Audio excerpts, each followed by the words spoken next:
Selamat malam saudara, saya Friska Clarissa. Malam hari ini menggantikan Rosiana Silalahi yang berhalangan hadir. Dan sudah bersama saya Kepala Staf Kepresidenan, Bapak Jenderal Purnawirawan Muldoko. Pak Muldoko, apa kabar? Baik. Terima kasih sudah meluangkan waktu. Ya. Kami boleh ke kantor KSP untuk wawancara langsung, Pak Muldoko. Ya. Ngomong-ngomong, ini kan 8 bulan sisa pemerintahan Pak Jokowi. Ramai sekali apalagi pasca pemilu, Pak Muldoko. Sebagai orang dekat ring satunya Pak Jokowi, juga sebagai Kepala Staf Kepresidenan, apa instruksi khusus dari Pak Presiden menghadapi 8 bulan transisi ini, Pak? Yang pertama, Presiden selalu memerintahkan kepada seluruh jajaran kabinet, waktu kita tersisa sedikit. Untuk itu efektivitas dari pemerintahan harus tetap terjaga dengan capaian-capaian seperti apa yang diinginkan oleh target pemerintah. Baik itu dalam RKP, baik itu juga dalam RPJP, RPJMN dan seterusnya. Tuh. Termasuk juga janji-janji Presiden. Janji-janji yang waktu itu disampaikan oleh beliau pada saat kampanye dan kita inventarisasi, akhirnya KSP menentukan ada kurang lebih 56 janji Presiden yang berkaitan dengan proyek strategis nasional. Nah, itu kita kawal semuanya. Presiden juga memanggil khusus ke saya, Pak Muldoko, supaya dikawal dengan ketat tentang capaian proyek-proyek nasional strategis, agar kita tahu pasti berapa yang sudah selesai, berapa yang masih ongoing, dan kira-kira yang melewati 2024 itu apa. Sehingga semuanya kita mapping dengan baik dan pada akhirnya kita bisa memastikan bahwa semua janji-janji Presiden itu bisa terpenuhi pada akhir pemerintahan nanti. Gitu. Pak Muldoko bicara soal transisi pemerintahan ini bukan kali pertama. Karena saat pemerintahan Pak SBY berganti ke Pak Jokowi, Pak Muldoko juga menjabat sebagai Panglima TNI. Ya. Saat itu apa yang berbeda situasinya, Pak? Sebenarnya pada dasarnya transisi pemerintahan itu bukan berjalan kali ini, semuanya sudah mengalaminya, dalam arti bukan sesuatu yang baru, tapi perlu ada sebuah persiapan yang kuat. Apalagi saat ini berkaitan dengan perubahan RPJP. Ya, kita akan menyiapkan RPJP sampai dengan 2045, 2024-2045. Ini sedikit krusial ya.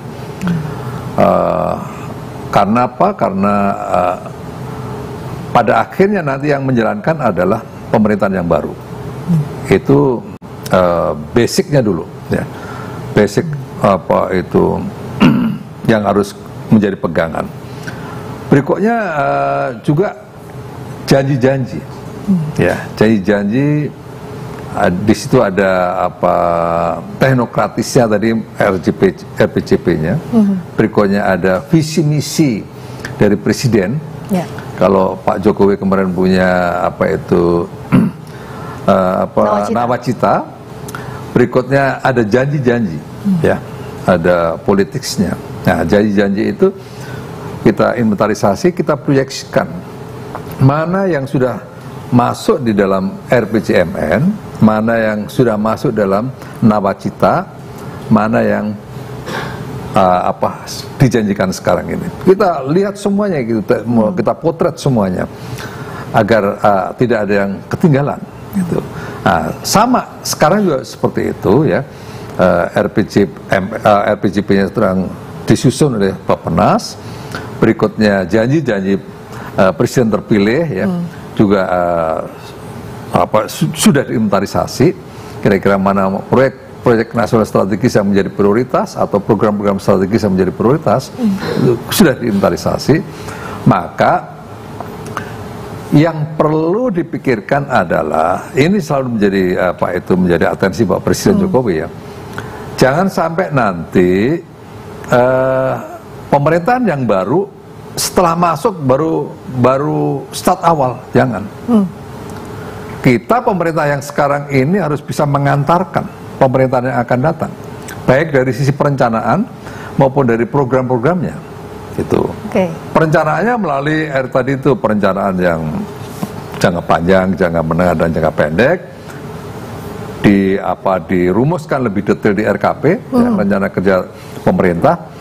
Berikutnya dari sisi perencanaan, ya, dari sisi programnya sendiri, maka program-program yang berkaitan dengan apa yang telah dijanjikan pada saat kampanye sudah mulai dipikirkan untuk dimasukkan dalam RKP itu.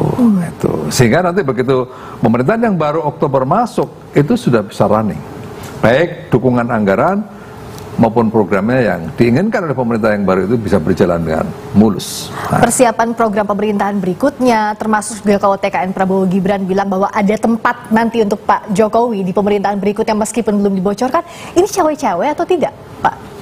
Itu kan asumsi-asumsi, prediksi-prediksi dan persepsi, ya.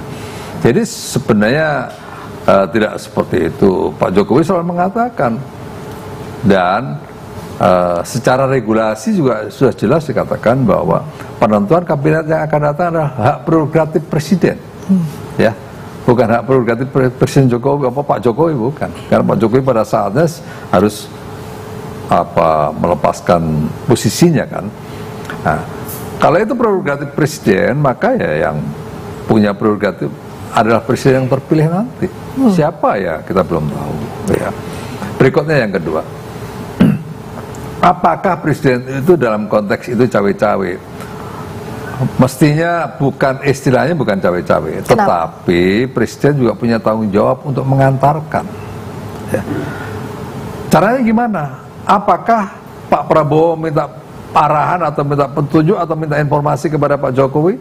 Bisa saja itu dilakukan, karena Pak Jokowi memahami semua persoalan bangsa ini yang lebih senior dalam konteks pemerintahan. Maka bisa beliau bertanya dulu kepada Pak Presiden Joko Widodo, kira-kira ini bagaimana, dan seterusnya.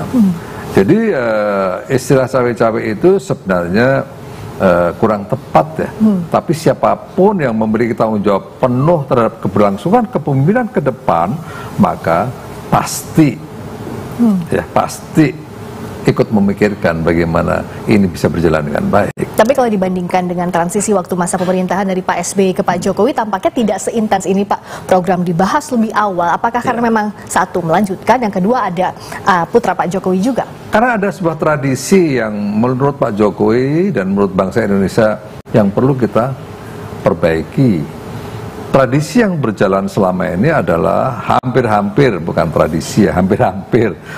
Setiap pemerintahan ada perubahan-perubahan signifikan, ya, akhirnya masyarakat menjadi bingung. Setiap ganti menteri berubah kebijakan, ganti presiden berubah kebijakan. Panduan sesuai dengan undang-undang dalam menata bangsa dan negara ini udah ada. RPJP itu dulu seperti GBHN, tapi RPJP itu lebih pada program. Rencana program pemerintah menuju Indonesia ke depan seperti apa, dituangkan tuh sampai dengan apa yang akan dikerjakan, targetnya seperti apa, tahapannya seperti apa, clear di situ. Nah, harapannya semuanya berpedoman kepada itu, tetapi bagaimana mensiasatinya, strateginya itu yang masing-masing presiden punya cara. Seperti contoh arahan Pak Presiden ke depan dalam menuju Indonesia maju ke depan, maka Presiden menyiapkan 5 hal yang betul-betul sangat rigid, ya. Pembangunan sumber daya manusia, pembangunan infrastruktur, perbaikan atau pembenahan regulasi agar menjadi sinkron satu dengan yang lainnya. Berikutnya reformasi birokrasi agar memberikan pelayanan yang semakin fleksibel, semakin cepat seperti apa yang terjadi di lingkungan kita yang berubahnya begitu cepat. Jangan birokrasinya lambat, nggak bisa lagi mengikuti nanti. Berikutnya lagi transformasi ekonomi. Mau nggak mau Indonesia harus melakukan transformasi ekonomi sebelum terlambat. Transformasi digital, transformasi menuju green energy, dan seterusnya. Nah, semuanya telah ditata dengan baik oleh Pak Presiden. Harapannya itu nanti hal-hal yang bisa dilanjutkan. Ada keberlanjutan yang diinginkan transisi antar masa pemerintahan. Tapi apakah artinya juga orang-orangnya Pak Jokowi akan masuk pasti di kabinet berikutnya untuk menjaga? Karena kan bagaimanapun juga Pak Muldoko, saat presiden terpilih nanti punya domainnya sendiri, punya hak prerogatifnya sendiri. Untuk menjamin itu, apakah juga ada deal sebelumnya bahwa orang-orang Pak Jokowi harus ada di kabinet? Kata-kata harus menurut saya tidak tepat, ya. Karena yang menentukan bukan lagi Pak Jokowi, yang menentukan adalah presiden yang akan datang. Itu. Jadi harus atau tidak harus itu bagaimana tergantung dari memaknai hak prerogatif itu. Ya, berikutnya juga memahami urgensinya. Kalau ada memang menteri ini memiliki urgensi yang begitu tinggi terhadap keberlangsungan sebuah program, atau mungkin kinerjanya juga memiliki keunggulan dalam berbagai hal, bisa saja itu menjadi pertimbangan melanjutkan itu. Jadi tidak adalah istilah-istilah cawe-cawe dalam arti yang negatif. Tapi setidaknya apa jaminan yang Pak Jokowi harapkan agar pemerintahan berikutnya betul-betul melanjutkan apa yang disampaikan, bukan hanya pada awal transisi ini saja, Pak Muldoko? Keberlanjutan pembangunan bukan saja terletak pada manusianya, tapi terletak pada instrumennya. Sepanjang instrumen pembangunan itu ada dan itu punya target-target tertentu dan dikawal oleh orang yang tepat, akan berjalan. Program bagus tidak dikawal oleh orang yang tidak tepat, bisa repot juga. Nah, itu jadi memang bagaimana menyelaraskan antara program yang telah menjadi pedoman pembangunan nasional itu dengan siapa yang mengawalnya. Nah, siapa itu tentu presiden yang akan datang kan istilah sekarang apa itu profiling lah, searching di mana-mana dan seterusnya. Siapa kira-kira yang pas? Siapa kira-kira yang pas? Nah, orang-orang yang masuk radar itu sudah ada belum sejauh ini, yang nanti kan pasti akan diajukan juga oleh Pak Jokowi, misalnya dimintai. Aku ngerti. Tergantung presiden berikutnya. Tapi yang jelas Pak Jokowi pasti kan akan dimintai pendapat karena akan melanjutkan pemerintahan ini, Pak Muldoko. Saya pikir secara bijaksana siapapun pasti akan konsultasi dengan presiden sebelumnya. Ya. Karena apa? Karena memang pemahaman tentang secara holistik dalam mengelola negara ini dimiliki oleh presiden sebelumnya. Berikutnya siapa-siapa yang kira-kira masih bisa melanjutkan, kalau diminta pasti juga diberikan informasi lebih detail. Kalau saya mengamati Pak Muldoko, Pak Jokowi di periode pertama dan kedua, bedanya adalah di periode kedua 2019 itu mulai merangkul oposisi, banyak yang ditarik ke pemerintahan. Apakah akan diteruskan kepada pemerintahan pengganti era Jokowi? Jawaban Kepala Staf Kepresidenan kita akan nantikan usai jeda berikut.